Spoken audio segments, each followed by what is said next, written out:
Richie Rich Show. Hey, what's up, y'all? What's up? What's going on, my peoples, my Richie Rich fans and all? Appreciate you for tuning in. This is Richie Rich, back on the ones and twos, talking about some in and outs, about some trucking stuff. Excuse me. You know what? I guess it comes to a point to every man's life that you realize you ain't dangerous no more. You don't look dangerous no more. You know, there was a point in my life where when I was walking down the street, people cross the street. You know, I guess the prime of my life, you know, I was really into gym, and, you know, I used to be really huge, muscles. You know, my nickname used to be Bear because I was big as grizzly. So they call me Bear. But I'm realizing that you get to a point in your life, you just don't look dangerous anymore. And people just test you because some of the stuff that I've been happening the last couple of days has just been. Let me tell you about one incident. I was parked at a fuel stop, and I was getting fuel at a Love's. Now this Love's had about 10 pumps. Okay. For reference, there was a female truck driver parked in pump 1, and I was parked at pump 7.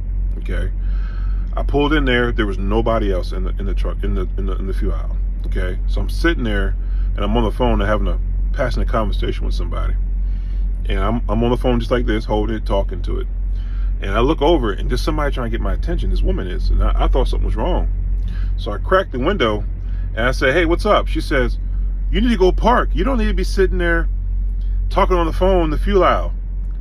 And I said, "What?" I started laughing. I was like, there's nobody here. You know, there's like, where's everybody at? But I couldn't believe it, man. You know, years ago, I don't think, like, I used to be so intimidating looking, right? Because I never really smiled a lot. I had a straight face. And I was swollen, you know? I mean, I used to curl, this woman, I used to curl 150 pounds.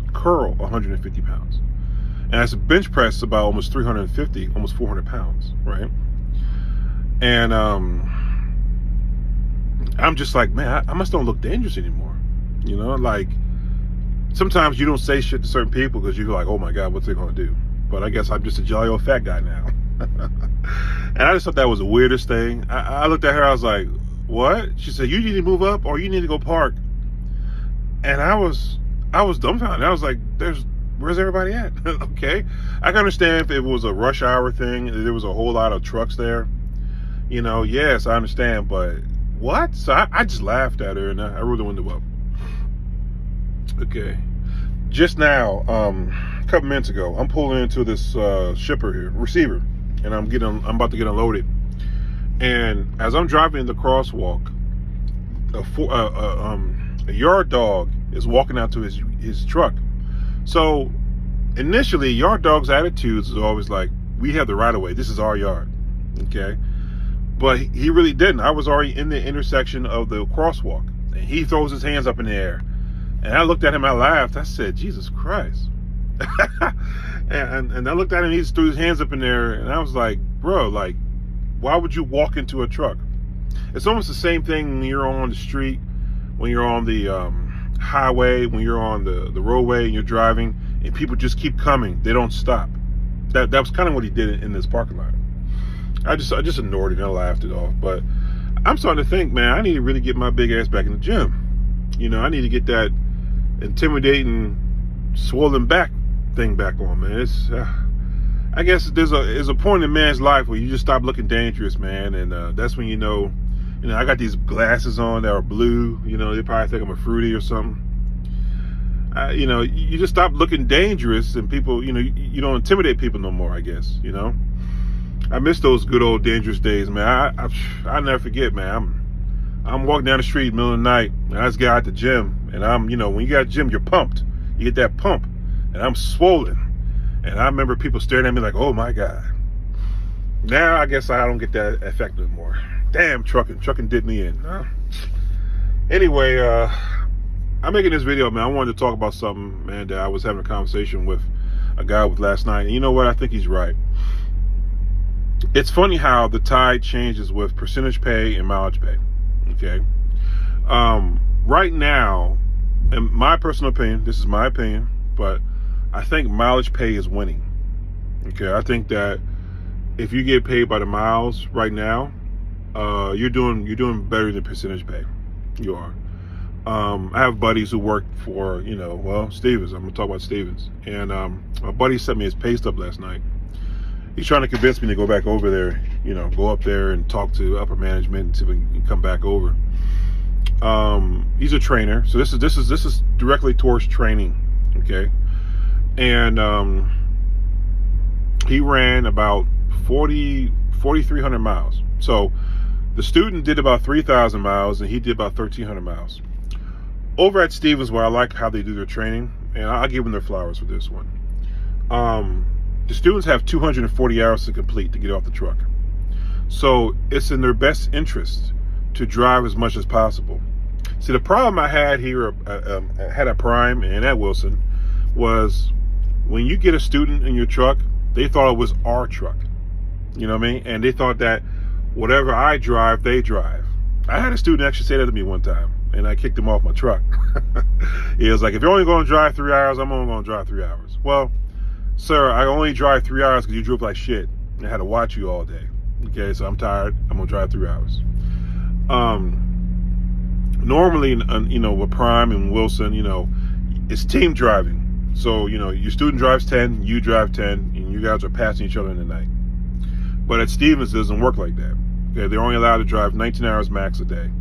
And the majority of that driving is the student. So he drives his whole 10. And the trainer might drive 6 or 7 hours, maybe 3. I mean, depends. It's not really pressure to do it, okay, because the student has to get 240 hours to get off the truck. So he's trying to drive 240 hours a day if he could. Do you understand? So I like that. And so anyway, my point is that my buddy showed me his check. His check was about $4,300 for about 4,200 miles. Okay, that's really good. I mean, that's tremendous. And they're not paying the students. Okay, they get an extra $300 a week for having a student on their truck. Okay, so I know trainers at Prime and at Wilson. When I was a trainer at Wilson, I wasn't making that at this current market. Okay, this is today's market. This ain't the past market, but today's market.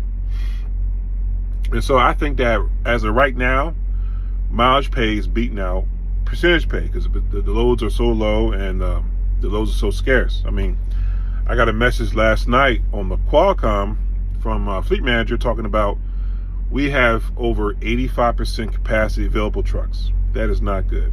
Okay, this weekend he said some of y'all might be sitting. He said if you get a load, you got to take it because if you reject it, you may be sitting for a few days. I sat for 2 days unintentionally in Springfield, out there in Joplin. Okay, I was pissed about that because it messed up my whole week. But I'm up here in Detroit, and I pray I don't sit up here for the weekend.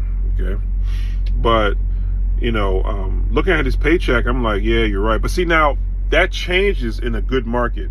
Okay, because once you get to a good market, like we had during COVID and before COVID and a little bit after COVID, I was making $5 to $6 grand a week as a trainer. So that's when it kind of beats that out. Do you understand?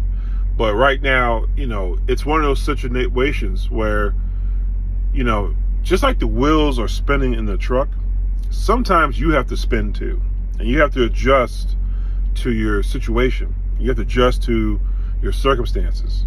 Trucking is you got to move with the tide. And that's what I'm thinking, because my buddy, he's doing about 20 grand a month, about $20,000 a month, take home.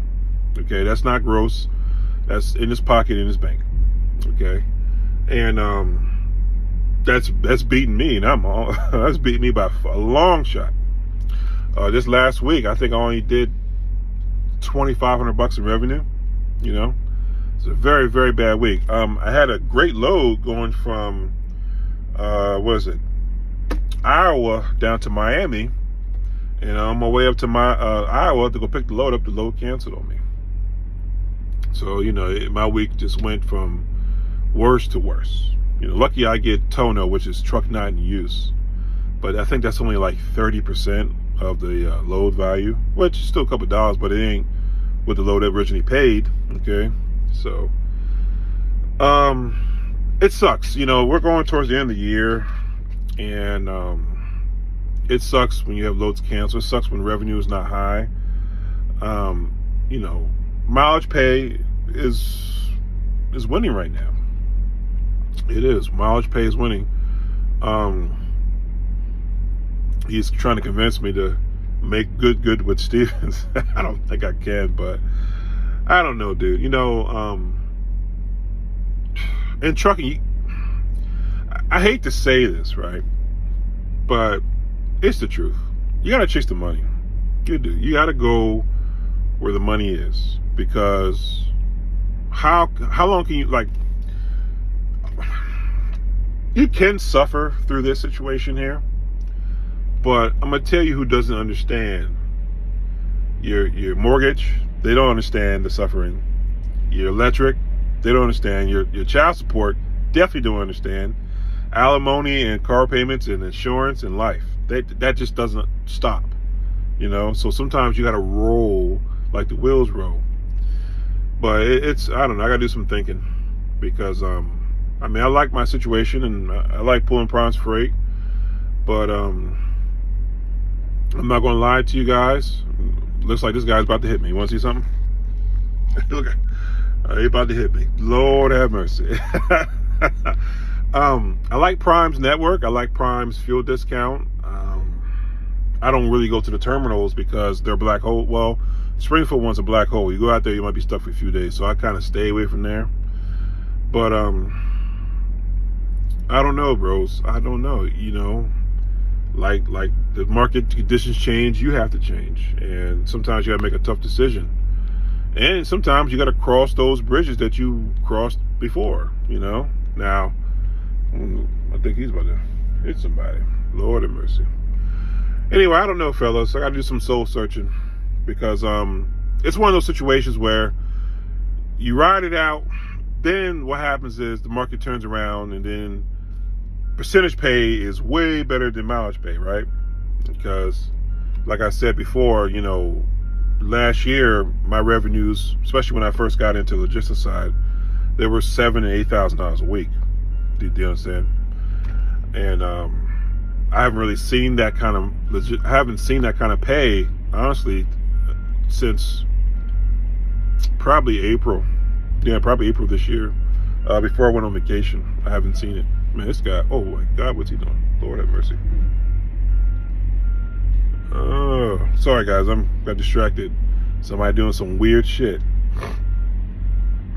It looks like, what's he doing? Jesus, come on, guy.